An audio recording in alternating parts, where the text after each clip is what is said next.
Boa noite. Bem-vindos, bem-vindas ao nosso segundo encontro da nossa série online Sofrimentos Contemporâneos. Nós estamos iniciando nessa noite de domingo, falando sobre um tema que tem assim muito me atravessado, e eu acredito que não só a mim, mas a grande maioria, né, das pessoas sensíveis no mundo. Né? Aqui no nosso país, nós estamos passando por um momento muito difícil, de um desafio emocional muito grande. Pensando sobre isso, né, o convite dessa noite é que nós possamos conversar sobre morte, mistério, dor, tanta coisa nos atravessa quando a gente pensa em morte. Não é um assunto fácil, mas o convite nessa noite é que a gente não recue diante da dificuldade desse tema.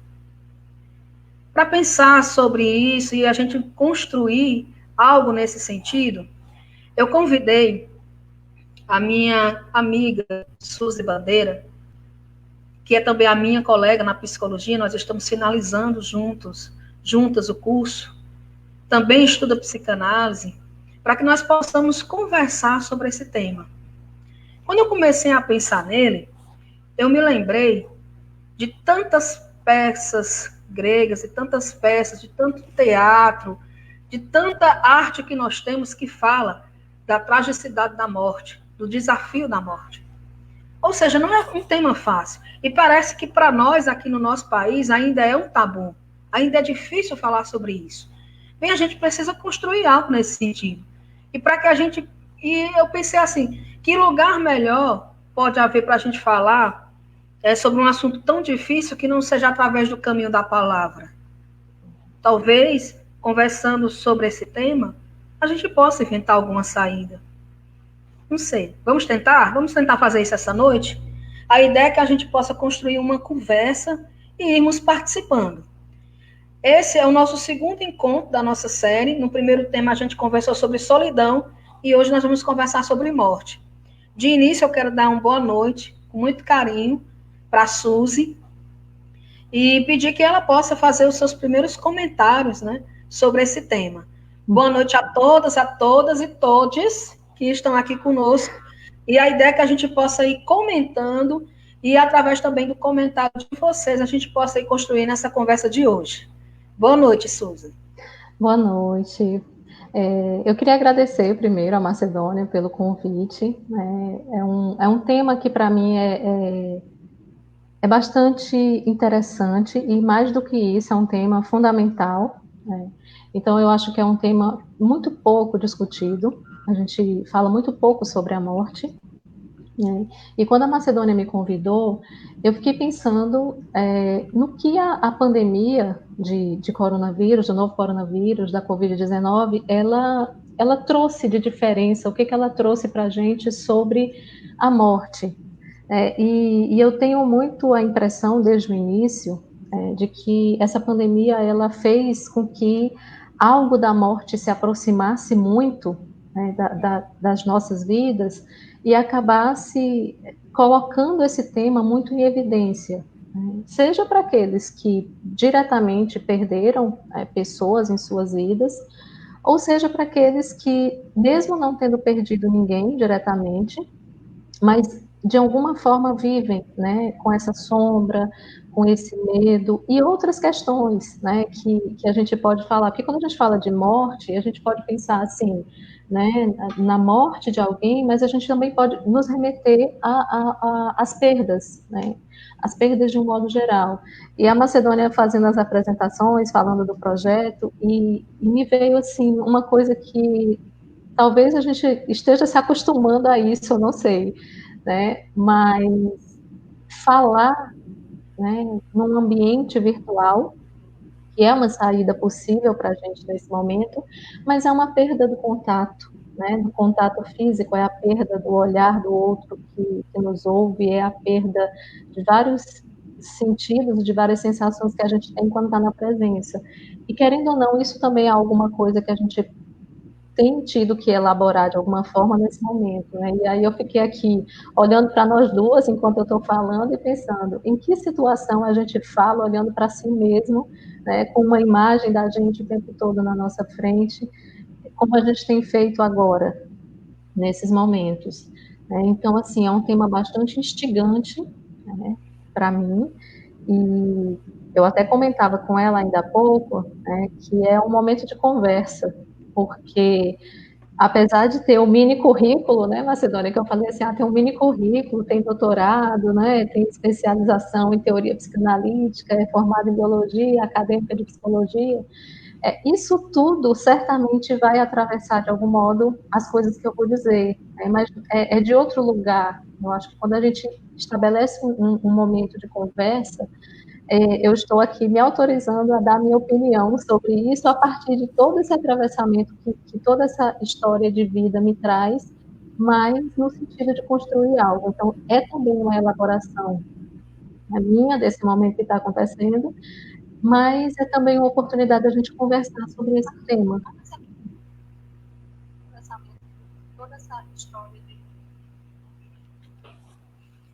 Perfeito. Nós vamos, assim, a primeira sensação que me dá quando eu penso em falar sobre esse tema é estranhamento. Uhum. É difícil. É uma dor também, quando eu penso nas pessoas que estão perdendo tantas pessoas queridas, mas que não estão impossibilitadas de fazer um processo, uma parte do luto que é muito comum para a gente, que é velar o corpo. Né? Nós não estamos mais tendo a possibilidade de velar. E isso tem me inquietado.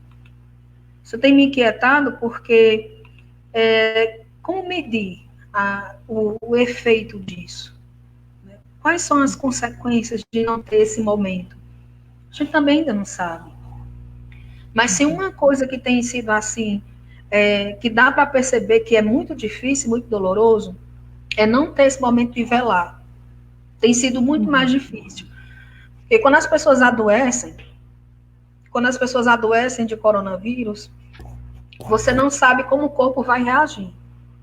E, infelizmente, quando as pessoas estão indo para a UTI, quando precisa de um apoio de oxigênio, você já começa aquele sofrimento terrível, que você também não sabe se a pessoa que você ama, que faz parte da sua família, se ela vai voltar.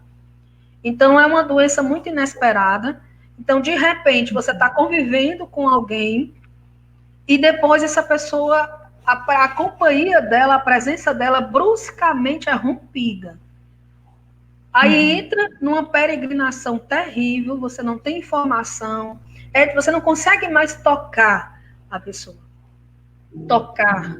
E a gente também tem esse hábito aqui de tocar as pessoas, de tocar o corpo, de fazer aquela última despedida, e isso não está sendo possível.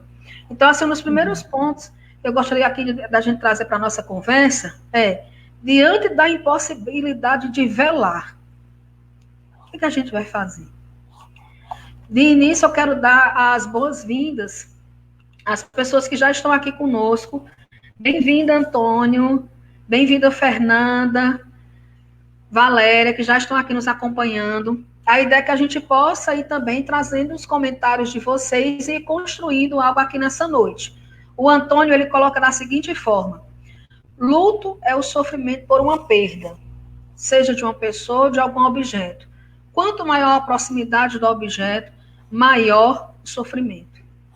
Então, Suzy, o que é que você pensa assim dessa impossibilidade que a gente está vivendo de não poder velar o corpo, de não poder estar próximo das pessoas com essa morte repetida? Já são mais de 70 mil famílias que não têm essa possibilidade no nosso país, fora as milhares de outras famílias no mundo. Porque, de uma forma geral, as culturas, né, ocidentais, também as culturas orientais, tem um processo de velar o corpo. Tem todo um ritual. Nós não estamos tendo essa possibilidade. O que é que você pensa sobre? Essa é uma questão bem importante, né? até o comentário, né, do Antônio, essa questão de quanto maior, né, a proximidade do objeto, maior o sofrimento. A gente pensa nessa questão do ritual, né? Essa questão de ritualizar e de velar os mortos, né? Os próprios registros arqueológicos mostram que é uma coisa bem antiga, né? Que não é uma coisa nova, que o ser humano, desde muito tempo, começou a fazer essas ritualizações da despedida.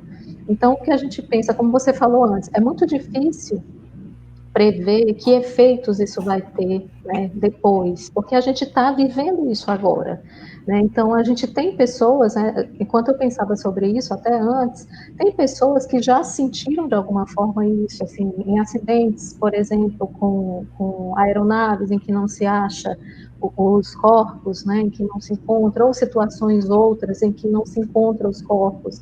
A gente percebe que o que tem muito é um anseio de uma possibilidade de pelo menos ter uma certeza de encontrar para fazer um fechamento. Então, o que a gente imagina é que ritualizar, né, e fazer o funeral é uma espécie de fechamento, que permite um fechamento naquele momento e possibilita uma continuidade para que o luto seja elaborado.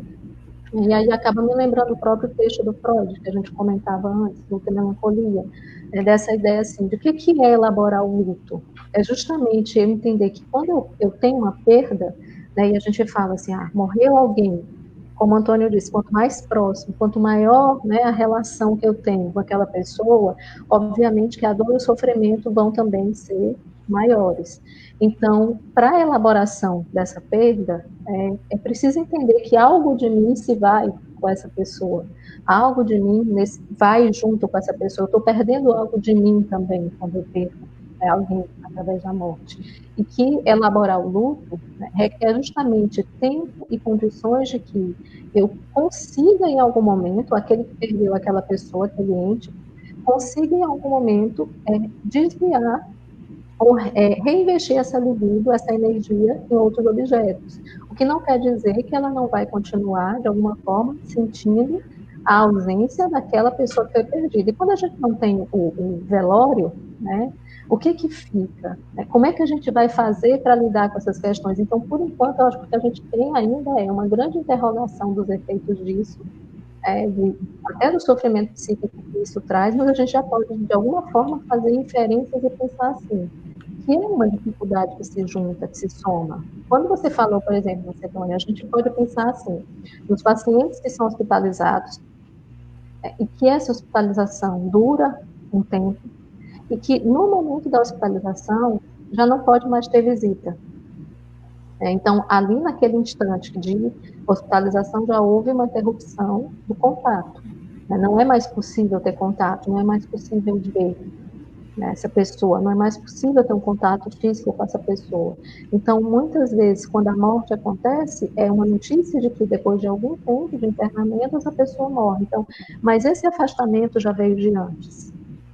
Já é uma coisa que gera um sofrimento de antes. E a gente ainda pensa assim, tem as pessoas que não têm acesso a um atendimento. E aí eu acho que no Brasil o que a gente tem é uma evidência muito forte das diferenças sociais com a presença da Covid-19.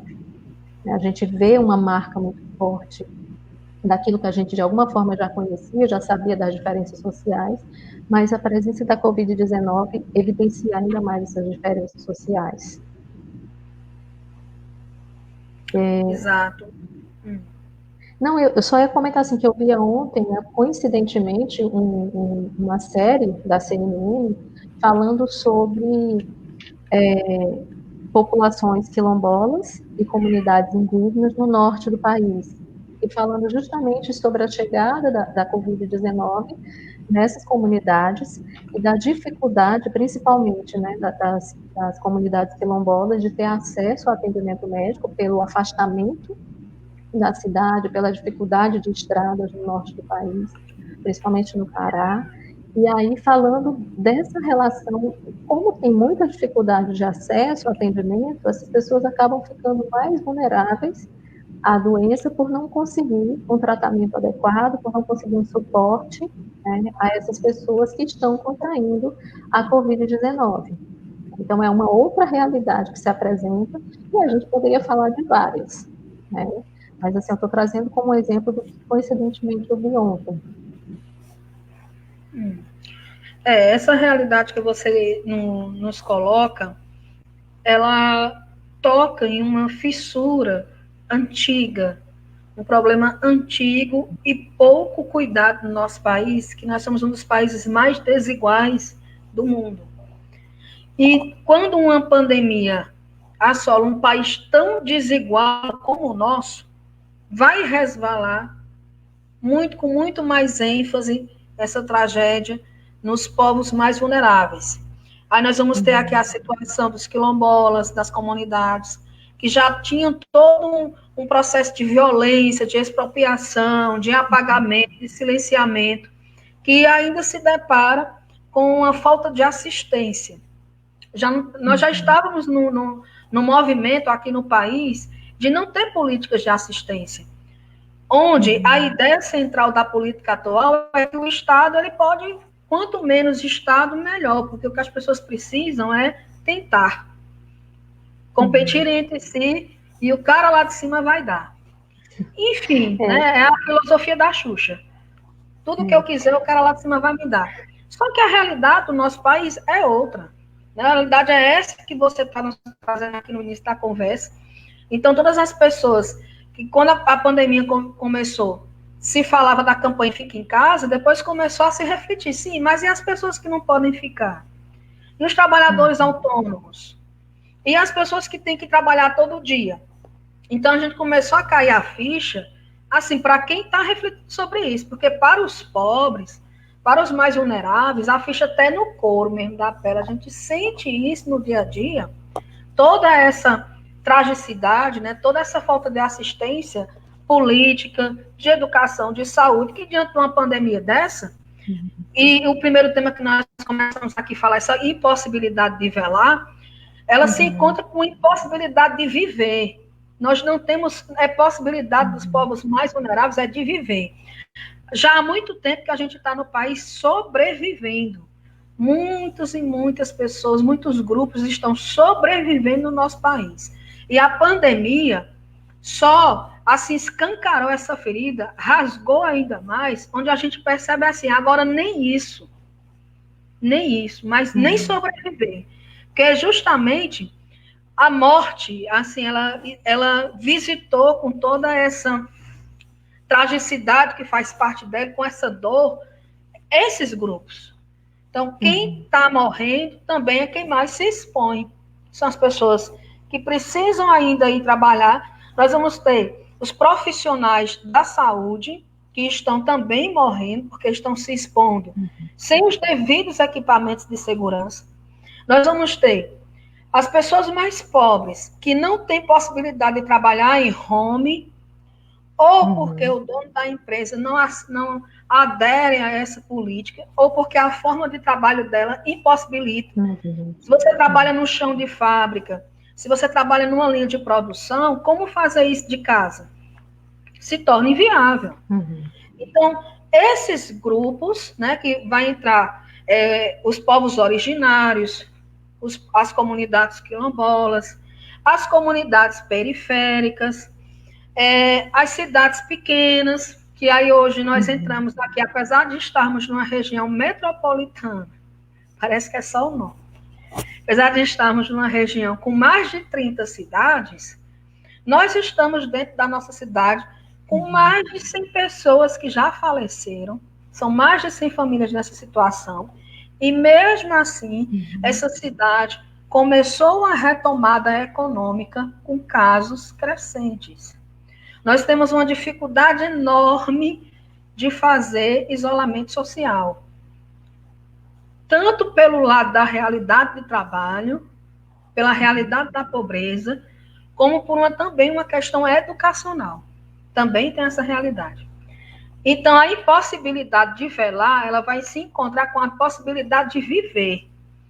Nós temos inúmeros grupos no nosso país que estão apenas sobrevivendo, e essa pandemia escancarou essa realidade. Porque se no início da Covid-19, quem adoeceu tinham sido as pessoas que tinham mais condição financeira. Atualmente, quem está adoecendo é quem está se expondo ao vírus. E quem está se expondo são as pessoas que precisam, tanto os profissionais de saúde, como os grupos mais vulneráveis, têm menos condições de se tratar, têm menos acesso a ter um hospital de qualidade, têm menos acesso a uma UTI, têm menos acesso a respiradores. E, ao mesmo tempo, toda essa realidade, Suzy, e colegas que estão aqui conosco, encontra um discurso que nega isso. Então, se todo dia você tem pessoas dizendo que não consegue se tratar, que não consegue uma UTI, dentro dessa mesma cidade vai ter uma equipe de comunicação e vai ter uma equipe da prefeitura dizendo o contrário, que tem UTI, que tem respirador, que não está faltando, que está dando certo, que é isso aí, que vamos avançar. Ou seja, há uma banalização, uma naturalização que vai morrer mesmo. Que, como disse o presidente, é uma chuva que vai alcançar a todos. Que uma hora ou outra a gente vai se molhar. E essa é uma das questões que nós vamos discutir aqui hoje, porque nós estamos percebendo que ainda há poucos espaços para se falar sobre esse tema. É um tema difícil. Parece que para nós ainda, no nosso país, é um tabu falar sobre morte, que é um assunto deixado para depois. Então, esse é o nosso desafio. Por exemplo, a Fernanda está dizendo o seguinte, é muito complicado, porque a falta do contato real me dá a sensação de um anuviamento. Nem sei se essa palavra existe de realidade, mas eu acho que isso, de alguma forma, deixa as mortes um tanto quanto virtuais também. Interessante isso.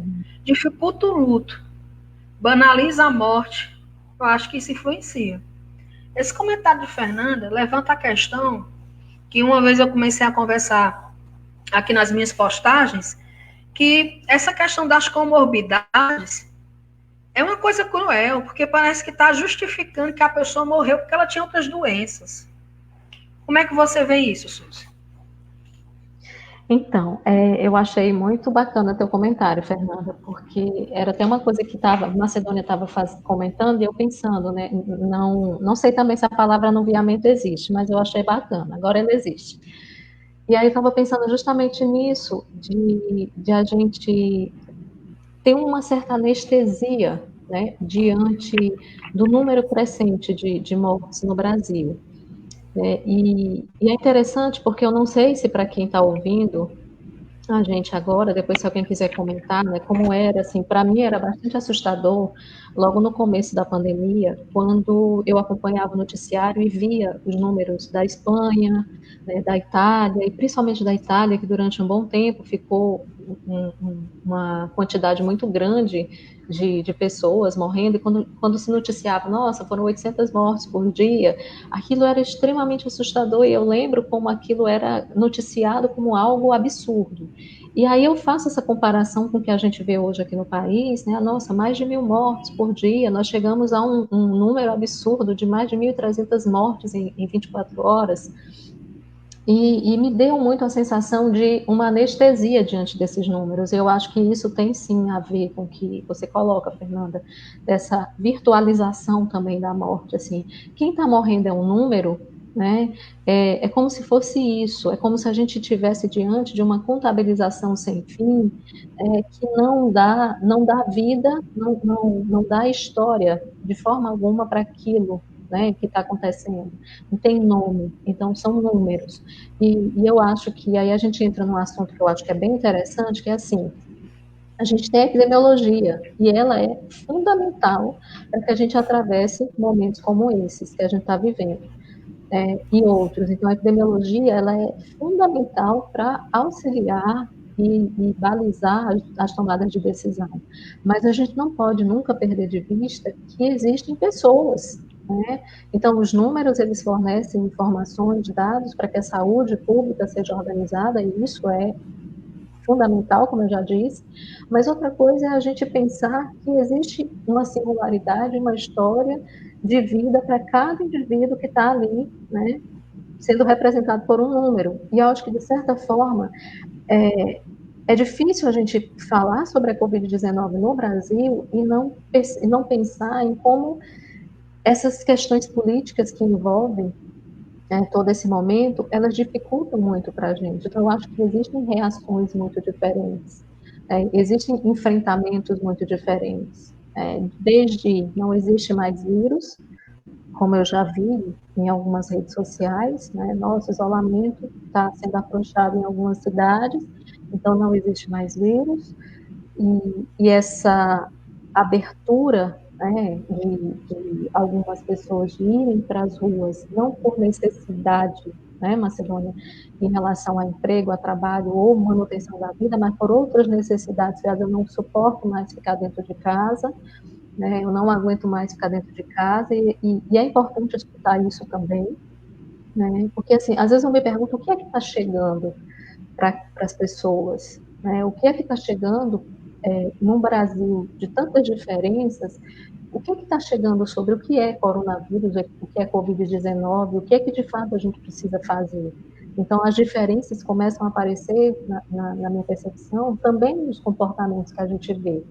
Então, os noticiários vão mostrando coisas pontuais, mas eu acho que a gente pode ver na nossa própria cidade, como você colocou, a gente está em lockdown, mas quando a gente sai para fazer alguma coisa na rua, a gente vê que, na verdade, a gente não tem nenhuma precisamos salvar os CNPJs, a gente não tem nenhuma evidência de que esse lockdown existe. Na verdade, a gente tem pessoas fazendo coisas nas ruas, e muitas vezes eu me pergunto por quê, mas existe algo que faz com que as pessoas enfrentem esse momento dessa forma. Isso me faz pensar que o luto também é enfrentado de várias formas. Então, de alguma maneira, essa coisa de lidar com a perda do trabalho, com a possibilidade da perda do trabalho, com a perda da presença, porque é uma perda também, com a história que a gente fala assim, nós perdemos a nossa vida normal e a gente está diante de um novo normal, ou a gente vai ter que enfrentar um novo normal, que novo normal é esse? Então, assim, são muitas perdas que se somam junto com a possibilidade real da morte. Né?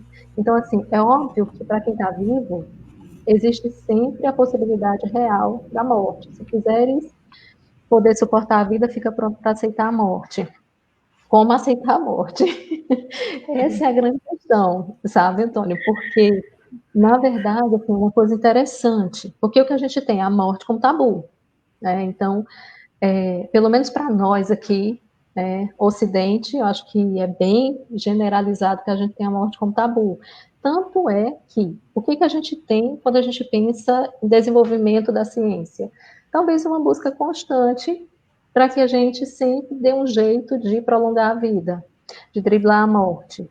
E hoje a gente enfrenta outra questão, independente de Covid, né, no geral, o que a gente pode dizer? É uma luta bioética em relação à obstinação terapêutica.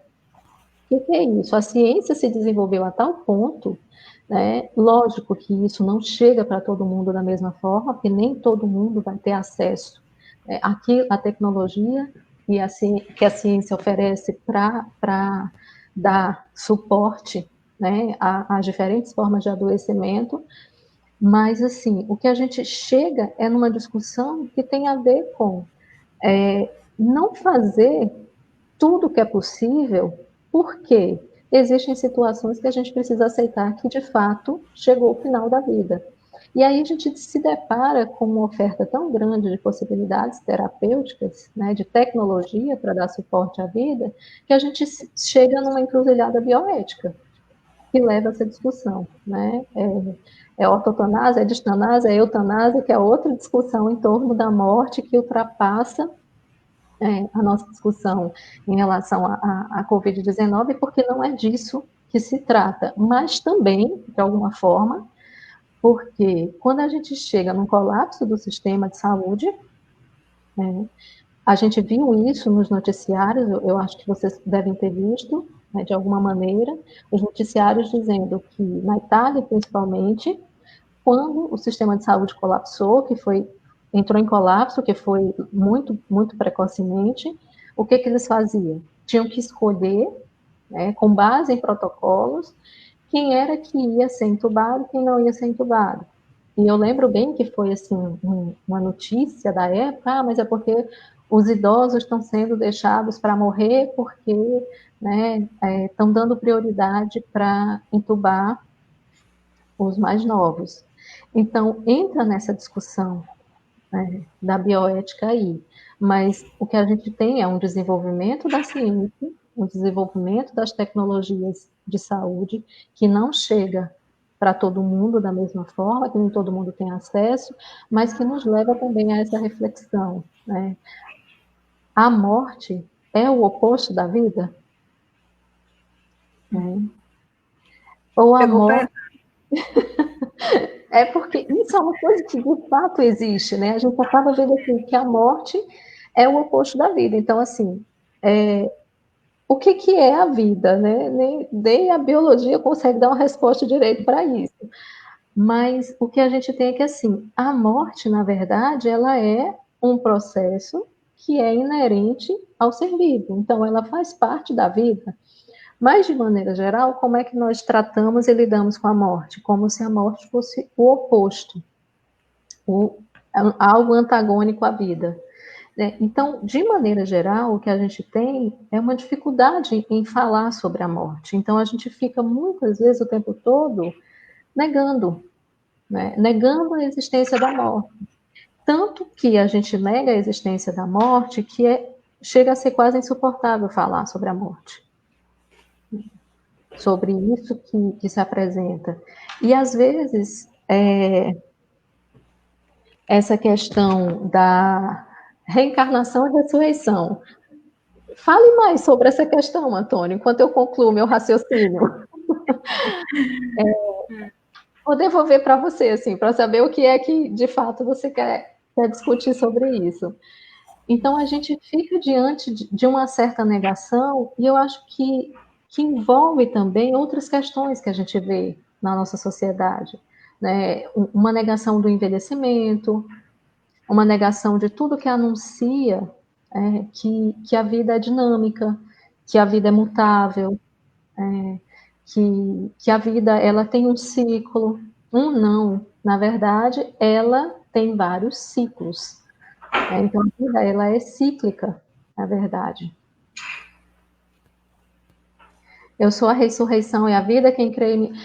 Assim, eu vou pegar a tua frase, Antônio, e vou dizer assim, que existem diversas saídas que a gente acaba encontrando enquanto ser humano para lidar com as questões da morte, da perda. Para algumas pessoas, né, a crença religiosa é uma dessas saídas. Para algumas pessoas, ter essa possibilidade de crer, né, em algo que é transcendente, em algo que está para além daquilo que é palpável, pode ser uma saída para lidar com essas dificuldades. E é o que a gente vê, né? Para algumas pessoas acaba sendo isso, né, que dá a sustentação e o suporte possível para lidar com essas perdas. Para outras pessoas pode ser outra coisa, né? Pode encontrar outros caminhos.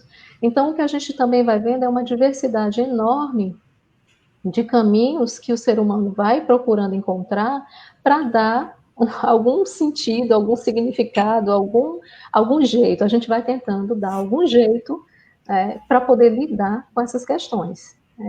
E uma delas é a crença religiosa. Sim, Mas sim. de lá, Macedônia. É isso mesmo. Freud, no texto Luta e Melancolia, deixo aqui o convite para que nós possamos, que estamos aqui, conhecer esse texto. Ele é curto e diz muito. É padrão no Freud, né? Ele vai dizer o seguinte, né, que o luto ele vai realizar um trabalho. E que esse trabalho é em relação à perda. Então, quando você, Antônio, você coloca sobre reencarnação, ressurreição, outros, Jennifer fala sobre a série Dark, Fernanda já coloca uma via mais filosófica, ou seja, são as invenções que nós vamos criando para que a gente possa responder ao mistério que é esse fim, que é inevitável e que essa pandemia ela trouxe para a gente de uma forma inesperada para muitas pessoas, antes da data combinada, antes do que poderia ser. Essa doença rompe esse planejamento que a gente pode fazer com muitas pessoas na nossa vida. Então, todas essas colocações que vocês estão fazendo aqui são as invenções, que faz parte de um trabalho de luto. Então, e é trabalhoso mesmo, né? Porque não é rápido, não é simples, não tem um padrão a seguir, cada um tem a sua invenção. E essa discussão nos leva para um outro ponto dessa conversa, que é a questão de medicalizar os sentimentos, né, as emoções. É muito comum para nós, quando a gente está sofrendo muito, toma um remédio, mulher, né, toma um remedinho. É tão comum que é até preocupante, né? Quantas pessoas têm um calmante na sua caixa de remédios, né? Tem um calmante, né? Que vai ter um medicamento, você até pode falar melhor sobre isso. Vai ser um medicamento que vai dar sono, que a pessoa vai dormir. Tem aí uma questão do apagamento. Mas é comum até mesmo nos velórios, né? Que quando a pessoa está sofrendo muito, que ela não está mais aguentando, que ela toma um remédio para esquecer, né?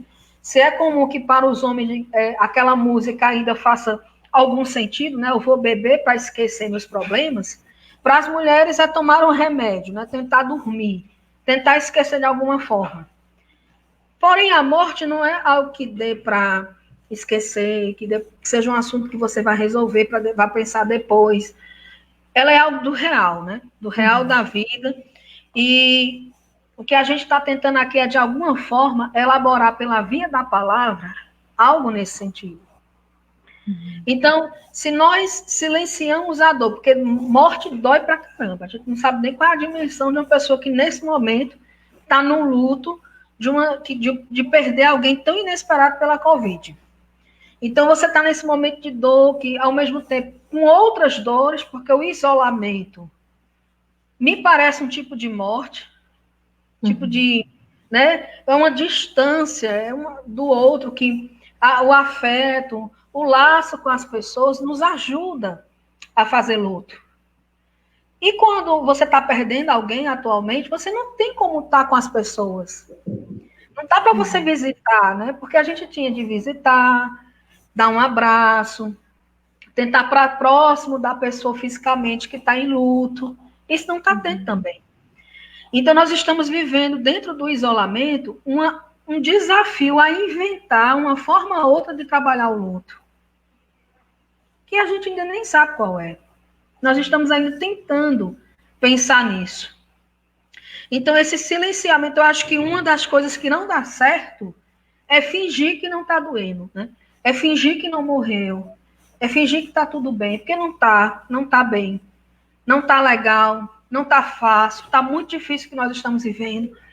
Então, trazer isso para a via da palavra traz outro efeito. Aí a Fernanda vai colocando aqui o seguinte.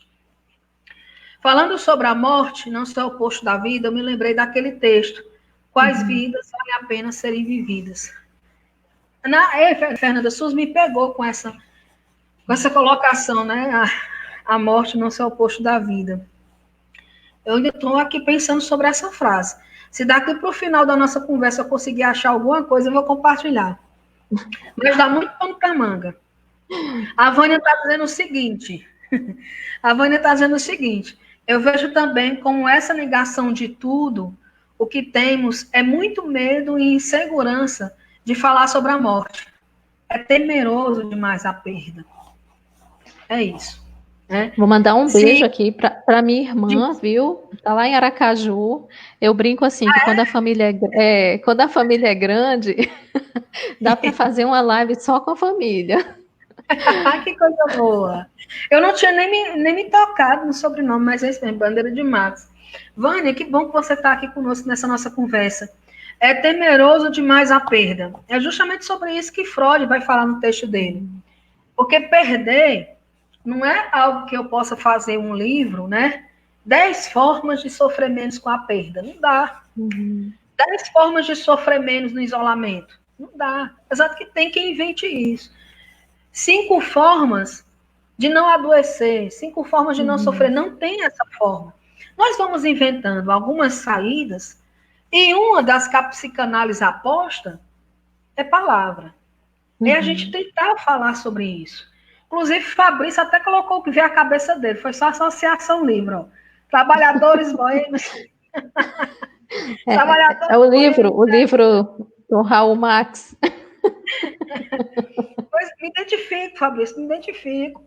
Inclusive, né, tem vários estudos aí e discussões sobre como o álcool está próximo dos trabalhadores como uma saída para o sofrimento. É um tema interessantíssimo. E é uma questão que tem a ver com o que nós estamos vivendo atualmente, porque as pessoas se arriscaram muito no suposto retorno, né, na suposta reabertura, para tomar uma. Assim, foi um risco, além do que seria assim, racional, para ter esse contato com o bar, né, para ter esse contato de novo com a boemia. Em busca de um lugar que seria o normal, que não existe. Nós não temos como voltar para um lugar que não existe no momento, né? Não há essa normalidade nos esperando da porta da nossa casa para fora. Não existe essa normalidade. E isso a gente vê nas aberturas das universidades, ou seja, nas universidades que ainda estão falando em ter aulas presenciais, em escolas que estão debatendo em ter aulas presenciais. Então, tem pais que cobram das escolas essas aulas, enquanto que os professores dizem, mas e aí, a gente, como é que a gente vai ficar? E os professores mais idosos? E os funcionários? Então, o que a gente percebe com tudo isso? Que existe, na pandemia, parece que tem uma listinha das pessoas que podem ser excluídas, daquelas que podem correr risco e morrer. Isso não é novo. Essa lista já existia antes da pandemia. Só que é como aquilo que a gente estava conversando no início aqui. As mortes que já eram normalizadas antes da pandemia só escancara com essa realidade, né? Infelizmente, o chefe do Estado desse país, ele representa uma boa parte da nossa população. Então, é só uma gripezinha, todo mundo vai morrer. Uns morrem hoje, outros morrem amanhã. É como o Fabrício colocou, mas o que importa é que salvemos os CNPJs. Então, a nossa proposta aqui hoje é fazer outra coisa. Primeiro que se a gente for com um embate, né, diante de todas essas questões que nós estamos colocando aqui, que há um apagamento que a gente viu no momento onde a gente estava fazendo uma discussão sobre reforma da Previdência, sobre como dar conta da quantidade de pessoas que iam envelhecer, e agora essas pessoas estão morrendo. Essas pessoas estão morrendo. Isso. Desculpa, Macedônia, essa questão, né, que o Fabrício coloca, né, fazer o quê? Todo mundo morre um dia, que a frase não é dele, né? Mas, de fato, né, todos nós vamos morrer um dia, mas a grande questão que surge aí para nós é aquela que tem a ver com o que eu coloquei antes, assim, a gente tem a ciência com um papel na sociedade, né? Então a ciência, ela passou, desde que ela foi, falando da ciência moderna, né, século XVI, século XVII, né, que a gente tem aí essa ideia de avanço científico e tecnológico para oferecer melhores condições de vida para o ser humano. Então, acho que uma grande questão que surge aí não é, isso sim é banalizar, porque não é que todo mundo vai morrer, obviamente que todo mundo sabe disso, mas isso não quer dizer que a gente tenha que se contentar com várias questões, e aí especificamente em relação à Covid, com a banalização e a falta de oferta de recursos para que se dê um suporte, porque uma coisa é, todo mundo vai morrer um dia, outra coisa é, tá, mas as pessoas vão morrer de coisas que são evitáveis, né? Se a ciência tem o que fazer, se é possível fazer alguma coisa, a gente vai simplesmente se contentar com todo mundo vai morrer? Então, tem essas questões, olha, eu estou dizendo aí, mais uma da família, tá vendo? Salvador. Que bom! E aí eu pego, deixa aí, Macedônia, o comentário que eu vou ler já. E aí eu pego essa ideia, assim, da gente pensar, né, que todo mundo vai morrer, é algo que precisava que a gente realmente tivesse a possibilidade de conversar sobre, né, de falar sobre. E aí, falando da questão da ciência, eu até defendo mesmo que os cursos de graduação em saúde, principalmente, precisam abrir mais espaços para que se fale sobre isso, para que os profissionais, na sua formação de base, tenham a possibilidade de falar sobre isso, de ter espaços de falar sobre a morte, porque é como eu, enquanto profissional, vejo a morte, vai influenciar não só a minha vida, mas a vida daqueles que eu atendo também. Então, tem toda essa questão. Então, é uma questão de formação também. Outra coisa, comentando o que a Vânia trouxe no comentário, né, que às vezes é difícil falar, mas a gente pode ter uma tendência de não querer falar sobre aquilo que a gente tem medo, que a gente tem receio. Aquela coisa assim, eu vejo também como essa negação de tudo. O que temos é muito medo e insegurança de falar sobre a morte. É temeroso demais a perda. Muitas vezes a gente se coloca realmente nessa situação de não falar, até porque, enquanto indivíduo, enquanto pessoa, eu não tenho como imaginar ou pensar a morte realmente, né? Porque, por mais que o Antônio tenha trazido a questão da reencarnação, vamos pensar nas pessoas que acreditam em reencarnação, mas de fato, enquanto ser humano, né, que está tendo uma experiência que é física, sabe? Que é no próprio corpo, como que eu vou poder pensar nisso se eu nunca passei por isso? Né? Então, muitas vezes o que a gente pode falar mais é em relação aos medos que nós temos e principalmente em relação aos medos que nós temos da perda de outras pessoas, né, que estão ao nosso redor. E aí isso me lembra até o que eu vi ontem também, né, a Jacqueline coloca, o que observa com relação à morte que está acontecendo nessa pandemia, principalmente o medo do isolamento, o medo da solidão, foi o tema da semana passada, né, Macedônia, a solidão, e principalmente a forma cruel da morte pelo vírus. Porque é assustador, né, tem a novidade de a gente não saber o que fazer. E aí eu acho interessante isso, porque ela nos coloca justamente nessa condição que, se a gente for pensar bem, a gente não tem garantia de nada. Então, eu penso que, de alguma maneira, a pandemia do novo coronavírus, ela nos escancara isso. Porque a ciência era para saber, né, algo sobre a nossa vida e nos dar um suporte. Mas a ciência precisa de um tempo para construir um conhecimento. E esse tempo a gente não está tendo agora. Então, que a gente tenha um certo atropelamento e uma certa correria, né, para produzir uma vacina, para descobrir um medicamento que seja realmente, que tenha alguma eficácia no tratamento. Até hoje não tem evidência científica nenhuma para nenhuma medicação de que de fato, né, essa medicação aqui pode ser usada. Existem vários estudos, né, para isso. A questão das vacinas. Então a gente se agarra muito ainda nessa possibilidade de existir algo que seja curativo e que me devolva essa sensação de normalidade, de que eu estou segura, de que eu estou bem, né, de que estamos bem. Mas, na verdade, o que eu vejo é que a pandemia, ela tem, né, essa possibilidade de nos mostrar que a vida é dinâmica e que a gente vive, de alguma forma, uma certa sensação, né, de segurança que nos permite planejar, que nos permite dizer, olha, daqui a um ano, né, Macedônia, daqui a 6 meses eu vou me formar em psicologia. Mas isso é um plano. Só que muitas vezes a gente, quando fala isso, a gente fala com uma certeza de que a gente poderia fazer essa previsão, né? E de fato isso acontece. Muitas vezes dá certo. Muitas vezes a gente faz as nossas previsões, olha, eu vou, sei lá, tenho um plano para daqui a um ano.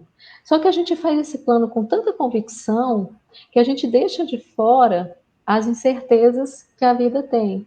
Né? Então, tá, eu tenho um plano para daqui a um ano, mas se eu não adoecer, se ninguém da minha família adoecer ou morrer, se não acontecer uma catástrofe, tem tantos sis que envolvem esse plano que a gente vai deixando de lado e vai vivendo assim, porque viver é isso mesmo.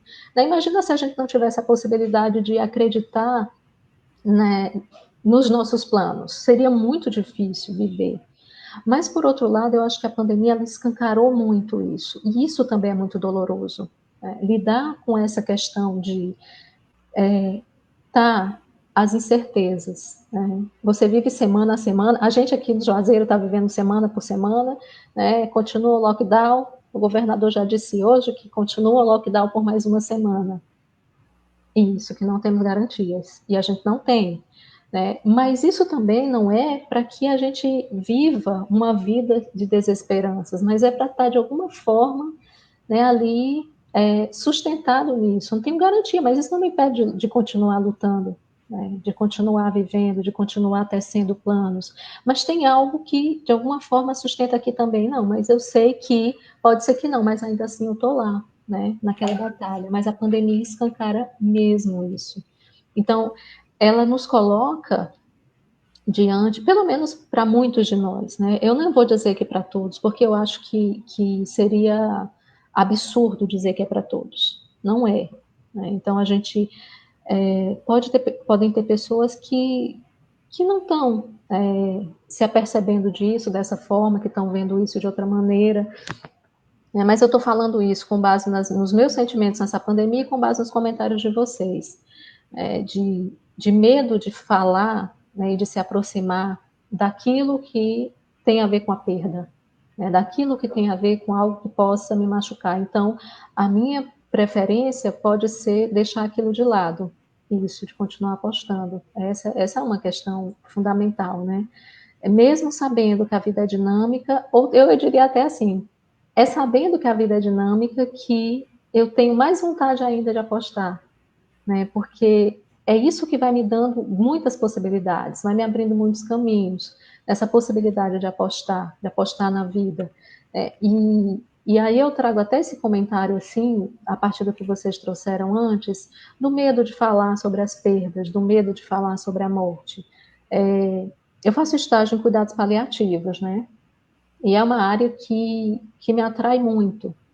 E é uma área que, nessa área de cuidados paliativos, é fundamental falar sobre a morte. Não só porque todo mundo que está em cuidados paliativos, não é por isso, todo mundo que está em cuidados paliativos está com a morte anunciada, não, é porque quem está em cuidados paliativos está diante de uma situação na vida em que uma doença ameaçadora da vida se apresentou.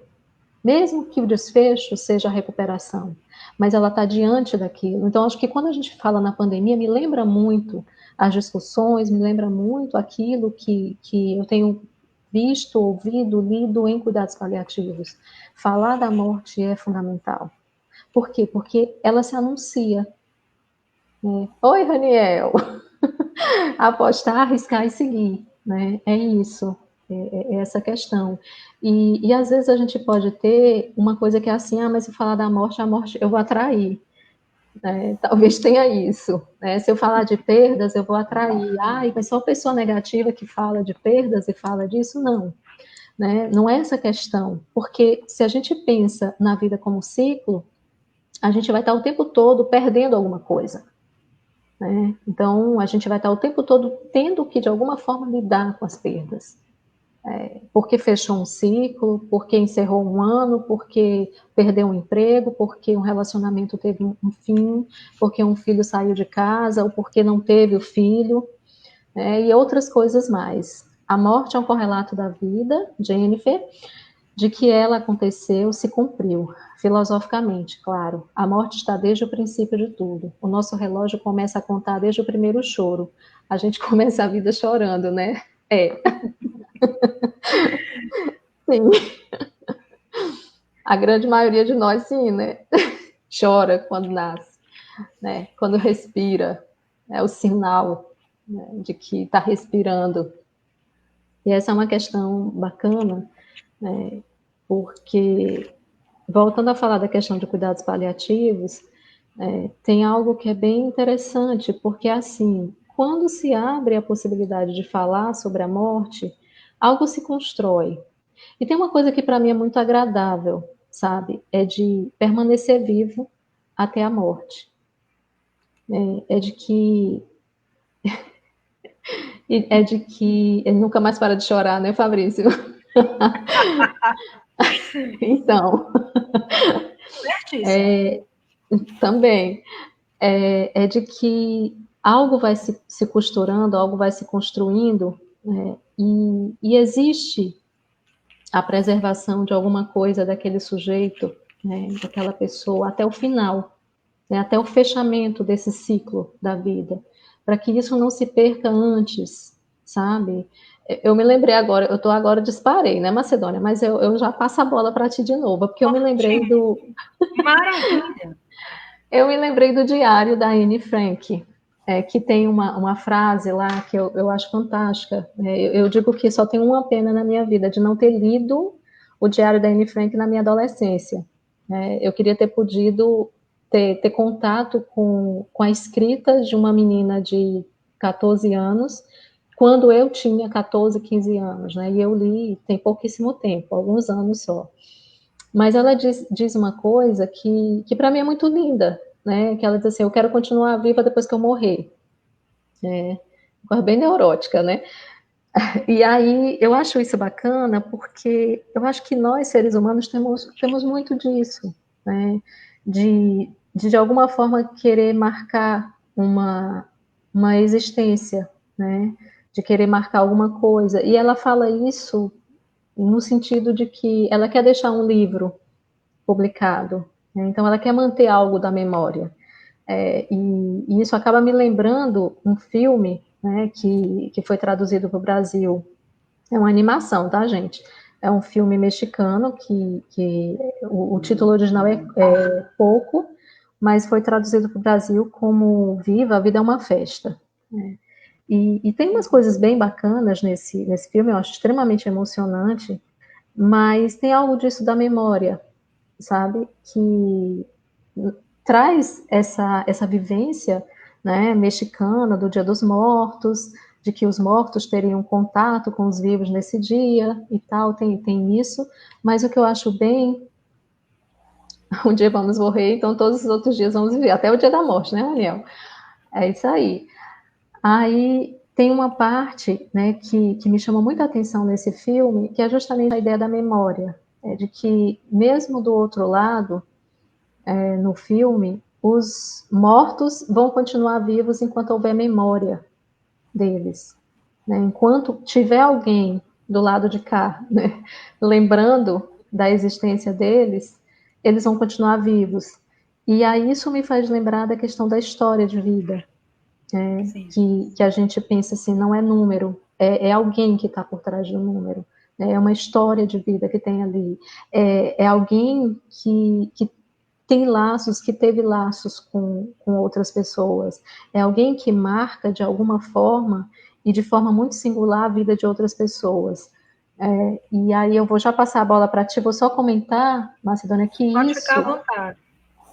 tem a ver com o que eu escutei ontem na CNN, né, da série que eu falei, que eu lembro de uma senhora que ela falou assim, era no a gente vai estar com a gente até o fim, isso é óbvio, e confortante ao mesmo tempo.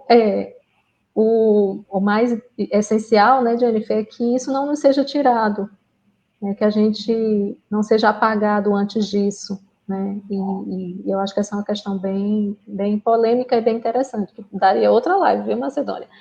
Queria falar dessas questões aí. Mas que essa senhora, ela dizia assim, quando um idoso morre na comunidade quilombola, morre com ele, muitas vezes, a melhor parteira, morre, às vezes, com essa pessoa, um conhecimento construído ao longo de muitos anos. E isso me fez pensar que o luto vivido na comunidade é vivido pela comunidade. Certo. Ele não é vivido individualmente, né, pelo parente consanguíneo que teve aquela perda, mas a comunidade toda sofre aquela perda porque, de fato, né, há muitas coisas que estão indo embora junto com aquela pessoa que morreu. E talvez isso seja muito diferente para a gente. Né? Para a gente que tem uma vida urbana, para a gente que tem uma vida que pensa que a individualidade acaba sendo mais importante, é o nosso modo de viver, mas eu acho que cabe a gente refletir sobre, né, o que de fato a gente perde, né, quando morre alguém, além desse laço de família, como é que a gente sente a morte da outra pessoa que não é nosso parente de sangue, né, como é que a gente sente a morte do outro, mesmo que não seja da nossa convivência diária. Isso que você trouxe vai de encontro com um dos pontos que eu coloquei para a gente conversar, que é a elaboração coletiva do luto. Uhum. Né? Que nós estamos com esse desafio, e veja, nós estamos falando de mais de 70 mil famílias nesse momento, mas não necessariamente das nossas famílias. Uhum. Essa já é uma questão coletiva. Ao lado disso, desse desafio que nós estamos vivendo agora, nós temos um texto que gerou uma polêmica. Ele foi compartilhado essa semana, que é de um escritor da Folha de São Paulo, onde ele deseja a morte de Bolsonaro. Uhum. E ele explica por quê. Ele vai dando uma série de argumentos por que Bolsonaro morrer seria ótimo. Esse texto gerou polêmica de várias formas, né? Que uma delas são questões éticas, questões morais, também levantou questões religiosas, questões políticas, de que por mais que ele faça coisas ruins dentro de políticas para o país, ele também não merece morrer. Tem questões como essa. Uhum. Mas, ao mesmo tempo, me chamou a atenção esses movimentos que foram surgindo nas redes, né? De nós não somos humanos quando nós desejamos que uma pessoa que nos faz mal, nos faz muito mal, ela morra. Então, ao mesmo tempo, eu achei curioso que haviam essas discussões sobre ser bom, ser mal, ser humano, não ser humano, que Bolsonaro morra, que Bolsonaro viva, mas, ao mesmo tempo, nós temos dentro da nossa sociedade, do nosso país, uma leniência, uma conivência com a morte de muita gente. Nós estamos entrando na extrema pobreza novamente, aqui na nossa região, só na nossa região. Nós temos mais de 14 mil famílias em extrema pobreza. Esse dado é o da prefeitura. 14 mil famílias em extrema pobreza.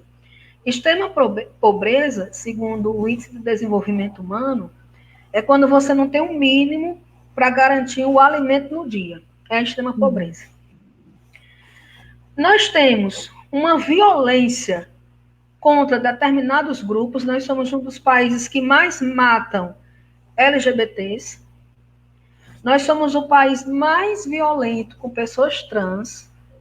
E essas pessoas morrem todos os dias. Nós somos um dos países mais violentos contra as mulheres. Tanto é que a Lei Maria da Penha só nasceu porque ela passou quase 20 anos lutando por essa lei, por justiça. Ou seja, ao mesmo tempo que nós estamos levantando uma discussão nas redes sociais, porque só resta as redes, né? Atualmente só restou as redes sociais. Seja para fazer laço ou para brigar, só restou isso aqui, por enquanto. Então, ao mesmo tempo que está se levantando essa questão ética, moral, sobre quem vai morrer, quem vai viver, nós somos um país conivente com a morte de muitos grupos. Eis a questão. Então, há de fato quem pode morrer e quem não pode? Há mortes que me incomodam mais que outras? Há mortes que eu quero conversar sobre elas, que eu quero discutir, que eu quero criar leis, e há outras que tanto faz? Esses aí já iam morrer mesmo? Será que isso tem a ver com aquela frase, né? Bandido bom é bandido morto? Então, esses aí que morram, que não faz falta? Então, tem aí uma contradição, né? Principalmente num país que se diz tão religioso como o nosso, de quem pode morrer e de quem não pode morrer. De quem está autorizado a morrer e de quem não está. De toda forma, se a gente for trazer Freud ao pé da letra, né, esse trabalho de luto, nós estamos com um desafio como cearenses, caririenses, brasileiros, brasileiras, de como fazer esse luto coletivamente, né? E isso, Bacurau, quando tu falou, me lembrei de Bacurau, porque eles fazem todo um processo, eu já estou com a palavra processo na cabeça, eles fazem todo um ritual coletivo sobre o fim, sobre a morte. Então, tem uma narração da vida daquela pessoa, do que ela contribuiu na comunidade, e espaço para sentir dor. Nós não temos espaço para sentir dor. Então, as pessoas que perdem alguém na sua vida, com 3 dias, ela tem que voltar ao trabalho. 3 dias. Ela tem que voltar ao trabalho, porque ela tem que tocar a vida para frente. Então, assim, a gente está no início, por um mês, nós temos aqui, dentro da nossa religiosidade, a missa de 7º dia, a missa de 30 dias, que são formas que eu vou entendendo de fazer um ritual, né? Vamos marcar essa data, para a gente lembrar que fulano morreu, fez parte dessa família. Aí tem a missa de 1 ano. A gente vai criando formas de fazer memória daquela pessoa como presença. Nós temos um dia definados no nosso país, né, que esse ano a gente não sabe ainda como vai ser. E quando você trouxe, né, uma outra cultura, porque esse filme que ele relatou, ele traz o dia de finados, que não está me vindo no país agora, mas lá é uma festa, né? É uma outra ideia de morte, né? Uma celebração. Bem, todas essas questões nos afetam hoje. Como é que nós podemos viver esse luto coletivamente, como país, como comunidade? Ocorre que nós estamos em um momento que a narrativa e o discurso é outro. É que nós somos individualistas, é cada um por si, nem Deus é por todos. A ideia que está nesse país já há alguns anos é o contrário disso. Nós já estamos conversando há algum tempo na psicanálise, até olhando para esse tempo que nós estamos vivendo hoje, que não há outro caminho que não seja laço. Fazer um outro tipo de laço que passa pela solidariedade, que entra nessa questão que você trouxe, né? Como é que eu vivo junto com o outro esse luto? Essa perda? Como é que eu estou junto com essa pessoa nesse trabalho? Não foi da minha família, mas me afeta. Nós estamos aqui conversando sobre isso porque a gente está afetado, né? É uma dor que nos alcança. Então, quando a gente escuta essa banalização das vidas das pessoas, ou porque não tem dinheiro, ou porque não tem fama, ou porque está em um lugar social que é excluído, isso dói. Então, assim, nós estamos aqui tentando falar sobre isso, a gente sabe que nós já vamos sair dessa live resolvidos ou resolvidas, ou sofrendo menos, mas que alguma coisa nós estamos fazendo quando a gente fala. Algo ocorre quando a gente fala.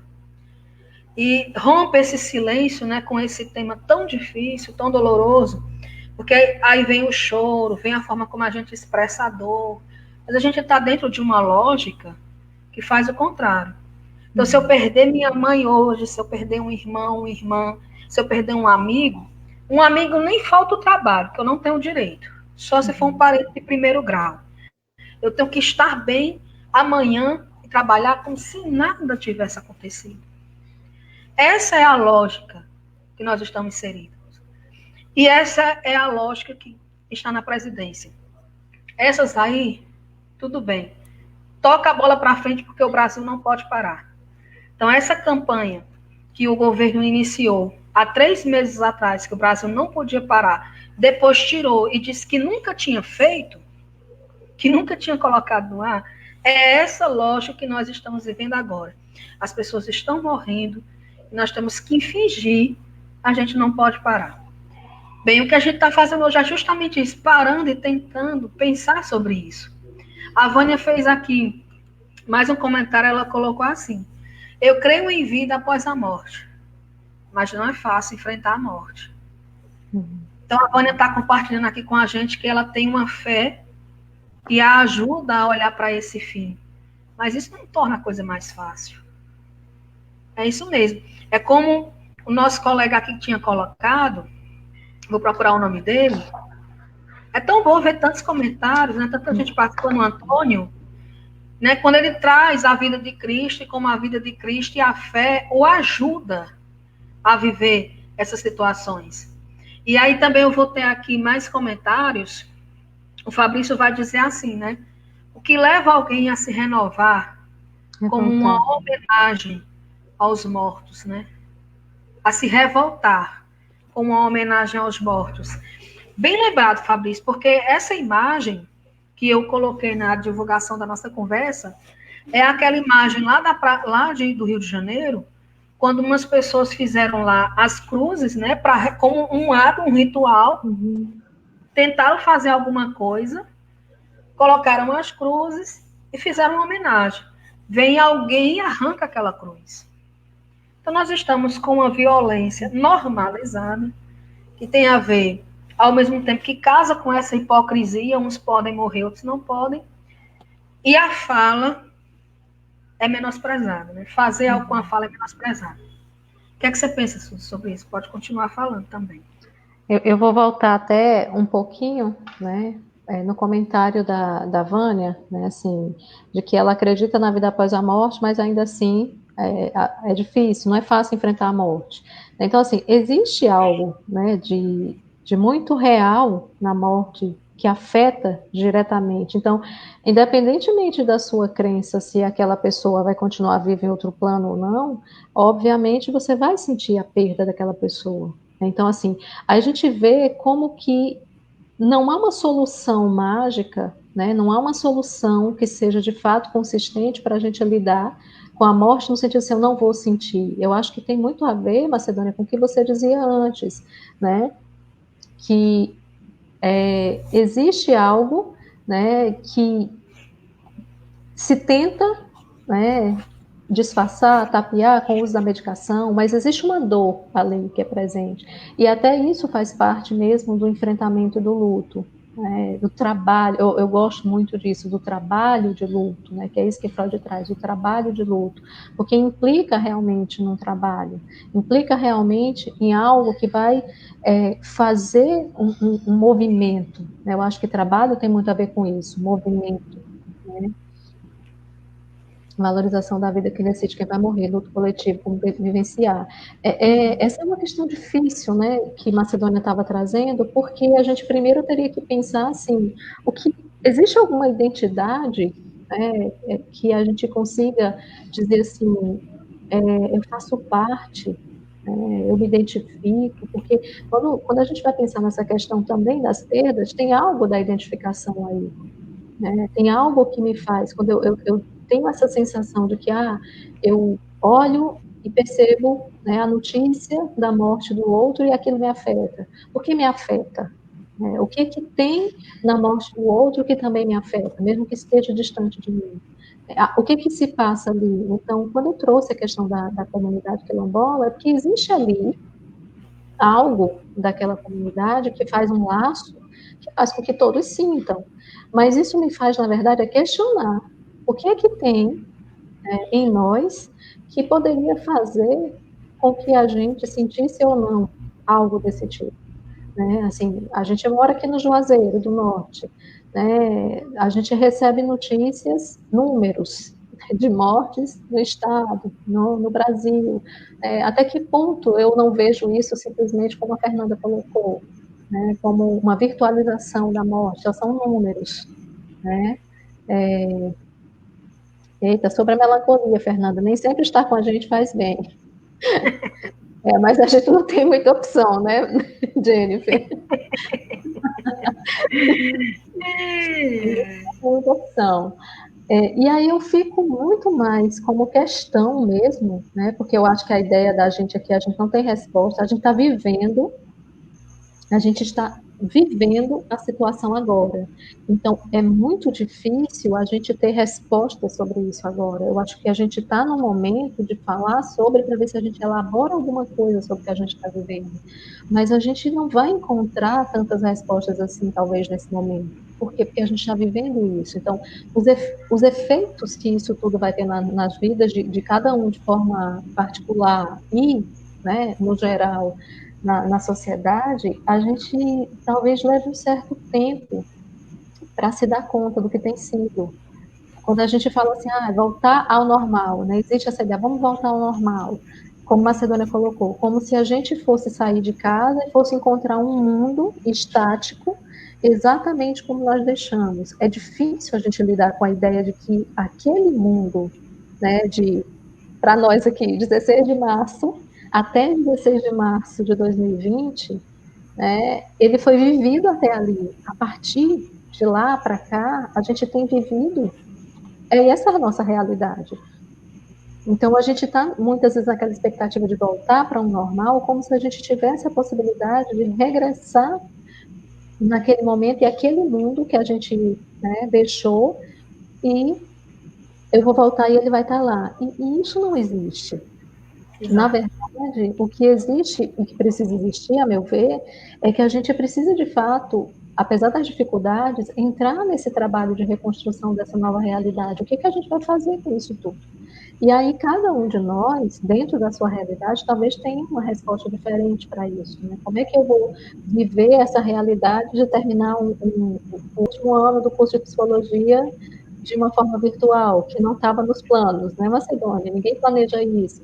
Como é que eu vou lidar com a perda de emprego? Como é que eu vou lidar com a morte? E aí a gente entra na outra situação, que é assim, existem famílias em que estão morrendo várias pessoas da mesma família. Né? Não é uma pessoa da mesma família, são várias pessoas. Morre o pai, morre a mãe, né? E aí vai se transmitindo. Tem isso também, né? Porque a gente não sabe. Eu acho assim que é muito mais agregar mais sofrimento para o momento. Você dizer assim, como fazer tal coisa? Porque como é que você ensina a fazer uma coisa que você não sabe fazer? Né? Então, acho que quando Macedônia propõe assim, vamos abrir um espaço para a gente conversar, na verdade, a minha aceitação de estar aqui foi nesse sentido, a gente poder conversar sobre alguma coisa e poder, daqui dessa conversa, né, talvez elaborar alguma coisa, né? Talvez lidar com o despertar para algo desse momento, não sei, né, que efeito isso pode ter. Né, é lidar com essa possibilidade de encontrar, como eu vi minhas irmãs aqui participando, que para mim foi maravilhoso, porque uma está em Aracaju e a outra está em Salvador, então é uma coisa que eu não veria talvez em outra situação, né, é de ver várias pessoas nesse momento, como é, menina, eu estou só o Jonas da série, não sei quem é o Jonas da série, vou Eu acho voltar que é Dark. não sei, não assisti ainda. Ainda não, também. E evitar que o que o produziu aconteça. Pois é. Às vezes pode ser o desejo de muitos de nós, né? Mas às vezes é o nosso desejo diante de uma situação difícil. Né? Se eu pudesse voltar no tempo e corrigir o incorrigível, né? E não dá, porque isso é viver, né? Isso é a vida. Eu acabei me lembrando de outra coisa que eu vi ontem, né? No que eu falei do documentário, que uma das senhoras que deu a entrevista falava assim, que ela se sentia culpada porque a mãe de 90 anos morreu de coronavírus, né? Morreu de Covid. E ela disse que se sentia culpada porque o único acesso que ela teve de atendimento para a mãe foi no posto de saúde que existe na comunidade. E que para ela ter atendimento, né, fazer exames e ter um atendimento mais específico, ela teria que ir para uma cidade próxima, para Cametá, se não me engano. E a estrada era muito ruim e ela disse que não tomou essa decisão de imediato. Então, assim, ela teve aquela indicação de que era preciso levar a mãe, no posto não tinha ambulância, e aí ela disse que não levou. E quando ela decidiu que seria realmente necessário levar, a mãe disse que não queria ir. E a estrada é muito ruim, e aí ela pensou que a mãe não iria aguentar. E quando a mãe dela morreu, de fato, acho que uns 2, 3 dias depois dessa indicação de ser levada para a cidade, ela disse que se sentiu culpada, porque ela ficou pensando, nossa, mas eu não fiz a tempo, né? Será que se eu tivesse levado, não teria impedido que ela morresse?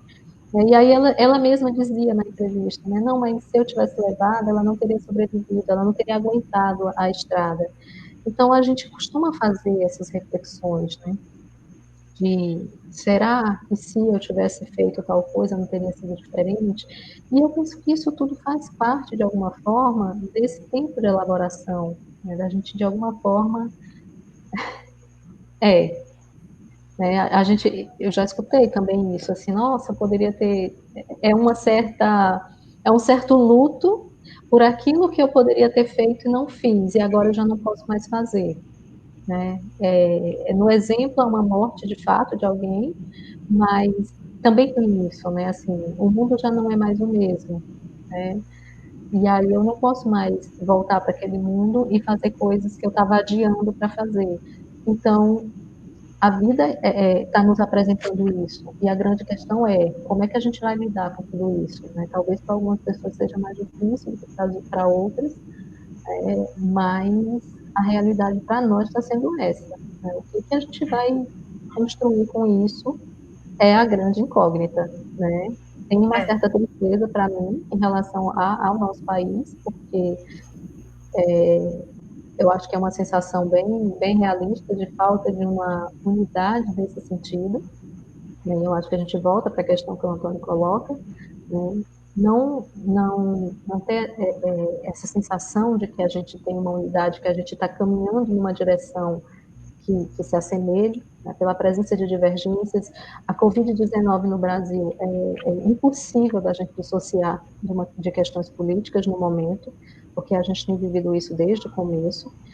E isso, para mim, tem sido uma questão de entristecimento também, porque eu penso que as coisas seriam menos difíceis se a gente tivesse um governo que lidasse com isso de outra forma, né, de uma forma que desse mais uma espécie de sustentação para as ações, né, que estão sendo feitas, mas o que a gente tem vivido é sempre uma divergência muito grande. A gente segue o que a ciência tem dito, o que as autoridades científicas têm dito, o que a Organização Mundial da Saúde tem dito, ou a gente segue aquilo que o governo tem colocado. O apocalipse já aconteceu. Sabe, Jennifer, que eu fico pensando numa coisa, sabe? Não sei, é a minha maneira, né? E aí cada um vai pensar na sua. Se compara muito esse momento com guerra, né? Ah, é como se a gente estivesse vendo uma guerra. E isso me faz pensar muito na destruição das duas grandes guerras e na recuperação possível do pós-guerra, né, dos dois. E eu fico pensando que não, que o que a gente está vivendo. A Macedônia está rindo de algum comentário, né, Macedônia? Bota logo aqui para a gente saber o que é. Isso é Fabrício. eu não aguentei esse. Oh, Jennifer. Oh, mulher. Tem tudo a ver. Tá certo. Né? Você está sem identidade, Jennifer. Né? Literalmente. Quem sou eu nesse mundo novo? Né? Então você vai nascer junto com o novo mundo. Né? Você vai receber uma identidade nova no momento que o mundo novo se apresentar para nós. Né? Então, assim, eu acho que essa questão ela deixa, né, uma divisão que é muito perniciosa, né? Uma divisão que traz mais, que agrega mais dificuldades para o momento. É a minha maneira de ler o que está acontecendo. A minha opção é sempre seguir aquelas coisas que eu leio e que eu vejo a partir da Organização Mundial da Saúde e das autoridades científicas, mas eu acho que, no geral, na sociedade como um todo, a gente tem sofrido muito os impactos dessa divisão. E isso tem sido difícil. Eu acho que o que a gente tem vivido é um certo agravamento do que a gente viveu nas eleições de 2018, e isso renasce, retorna de alguma forma agora, né, porque não ficou resolvido. Mas também a gente ter que elaborar isso tudo. Né? Eu posso dizer assim, que eu estou tendo que elaborar também essa minha relação com o meu próprio país, porque é uma certa frustração de uma esperança que talvez eu tivesse, que agora ela se esvai, né? Como uma sensação meio ruim de sentir, né? Mas que faz parte do momento, né? E que ou se nega que ela existe, ou você pode tentar enfrentar e lidar de alguma forma com isso, mas eu acho que a pandemia ela nos oferece muitos altos e baixos, né? É, De sensações e momentos em relação ao que é isolamento social, ao que a gente tem perdido, porque isso se apresenta também de maneiras diferentes para cada pessoa. é. Eu acho que eu acho que é não achar, né? A gente está a gente está sem saber o que achar. E se tem uma coisa que a gente se permite na psicanálise, é dar tempo. Isso. Dá tempo. E Dá compreender tempo. rápido demais, né? Então, logo quando começou o isolamento, enquanto a maioria das pessoas estavam sofrendo, com medo de perder o trabalho, de não ter salário, como é que ia ser? Primeiro, segundo mês, já tinha muita gente ensinando a fazer meio monte de coisa, né? Uhum. Então, essa rapidez, assim, que tem a ver com essa narrativa de tudo muito rápido, tudo para onde, né? Então, e a gente vai pensando em um outro tempo, né? Uhum. Que existe também uma lógica, um tempo lógico no que a gente está vivendo hoje, que tem tanta coisa que a gente não sabe falar ainda, Uhum. a gente não sabe dar nome. E é assim, né? É assim. A ideia não é que a gente explique coisas, né? Ou entenda, ou dê uma aula. Não. Mas quando a gente. É como se a gente estivesse numa roda de conversa e tivéssemos todos juntos nessa roda de conversa e a gente pudesse se ouvir e pensar sobre esse inevitável, mas que não é feito só de impossibilidades. Uhum. Existem algumas coisas possíveis que Freud tentou transformar em letra quando ele escreveu Luta e Melancolia, e que nós estamos agora falando e também estamos escrevendo e estamos fazendo essa série para apostar na palavra. Apostar na palavra mais uma vez. Eu quero aqui agradecer a todo mundo que participou. Nós estamos com 1h30 de nosso papo. Eu quero agradecer ao Fabrício, a Jennifer, ao Antônio, a Nina Rezende, a Tônia, de Minas Gerais, que mandou um oi para a gente. Chegamos lá nos Mineiros. Fernanda, Camila Bitu, que passou por aqui. Áurea, minha companheira aí nas lutas, no ativismo. A Vânia Bandeira, que também passou aqui conosco. Raniel Andrade, Leila Amaral. Eu gosto de falar o nome. Faz diferença para mim. Silvânia Barbosa. Quem mais esteve conosco aqui? Janiele, que é minha prima. Rosicleide também esteve conosco. Rodrigo Leal. E quem eu mais assim eu deixei de falar? Bota seu nome aí, qualquer coisa. Enquanto a gente estiver aqui se despedindo, eu falo. Eu quero convidar vocês para os próximos temas da série online. Porque eu vou fazer entre 1 mês, 2 meses, esses encontros. Então, no próximo sábado, nós vamos falar sobre angústia. Uhum. Muita coisa sai aí, viu? E depois a gente vai falar de medo, que é um dos pontos que a Vânia falou aqui conosco, né? Colocou alguns pontos, a gente vai falar de medo no quarto encontro. Então, a gente vai ter angústia, depois a gente vai ter medo. Eu quero também convidar vocês para sábado, às 17h30, aqui no meu Facebook. Eu vou fazer um encontro onde eu vou falar sobre a situação dos migrantes aqui na nossa região. Porque vocês imaginem, toda essa situação que a gente falou aqui, ela ainda é mais difícil para quem está no país que não é o seu. Sem falar bem a língua, sem ter como trabalhar, sem ter como cumprir a sua profissão. Então, nós vamos falar, vamos escutar um migrante que está aqui na nossa região, tentando se estabelecer. Nós vamos falar com uma companheira que trabalha na Casa do Migrante, no Crato. Então, vai ser uma live muito importante para mim, porque eu quero dar espaço nas minhas redes para esses temas. Vou trabalhar também o tema do racismo. Então, eu quero aprender a ser uma mulher branca antirracista. E aí eu vou convidar. Nós temos aqui, Sus, na nossa região, um grupo de mulheres negras que fazem um grupo de valorização negra, que elas já trabalham contra o racismo, questão de leis, políticas públicas e também na educação, mais de 30 anos. E elas também vão estar por aqui conversando sobre esses temas. E, por fim, com muito carinho, eu quero agradecer a você que topou a gente estar aqui conversando sobre esse tema, que no início, quando eu comecei a falar, eu estava até com uma dor, assim, porque é muito trágico. Mas, nesse momento, o efeito que tem, assim, sobre mim é de um certo conforto. Fabrício, Macedônia é fascista, total.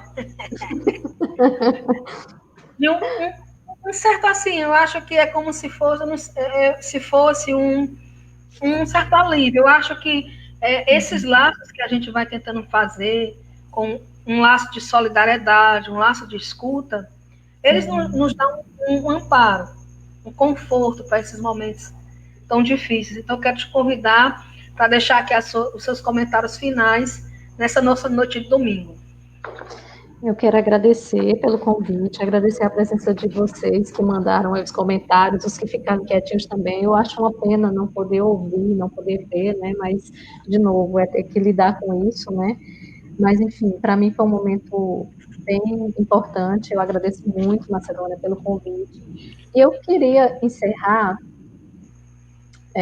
lendo um trechinho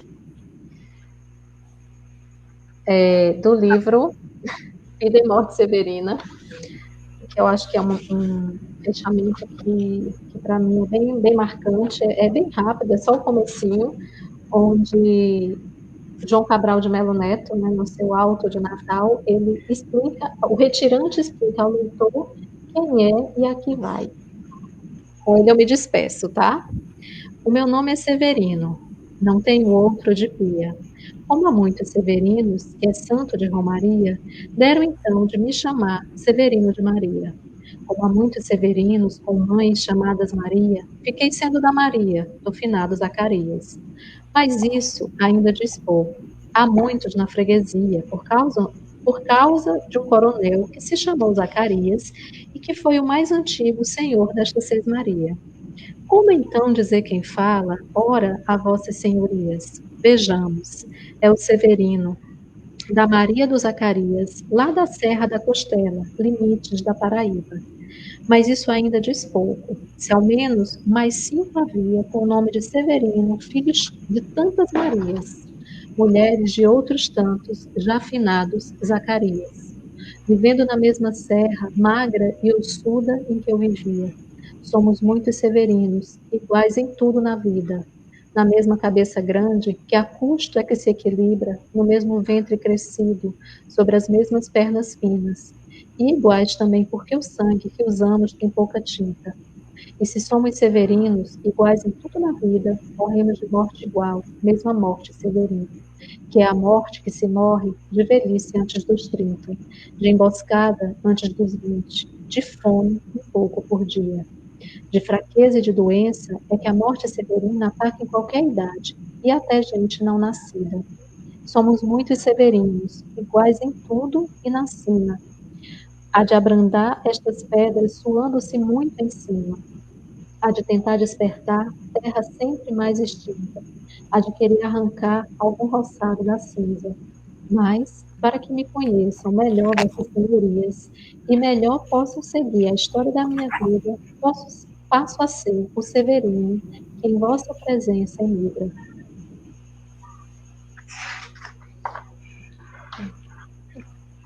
Obrigada. Obrigada também. Obrigada. É isso, né? Não vou colocar palavras nesse silêncio. Como disse Fabrício, momento literário. A Fernanda disse arrasou com esse livro. Jennifer disse que escutou até um se fodam, mas eu acho que foi na minha fala. Disse que foi maravilhoso. A Vana disse que foi muito pertinente. O Fabrício me chamou de fascista, mas eu acho que era antifascista. E, por fim, tem uma petição online para você assistir Dark. Ou seja, eu gosto da proposta de Dark. Agora, eu acho muito grande. E eu não gosto muito de série, porque leva muito tempo. Mas tem umas coisas interessantes lá, né? Vamos ver aí se depois a gente vê. Eu quero dizer assim, né? Eu quero dizer assim para vocês. É uma excelente noite. Eu acho que agora nós já estamos prontos para ver ou não o Fantástico. As minhas conversas têm sido antes do Fantástico. Tem sido assim. Para mim, esse trabalho é muito especial. Ele faz parte assim do momento ou outro da minha vida. Que a gente pode conversar sobre psicanálise e se ouvir. Nós começamos com a fala. É com ela que a gente vai conseguir permanecer. Um beijo para todos e até o nosso próximo encontro, que nessa semana vai ser no sábado, tá? No sábado à noite, após a live, que nós vamos falar sobre os imigrantes. Ótimo. Um abraço em todos. Obrigada. E até o próximo. Até. Boa noite, gente. Boa noite.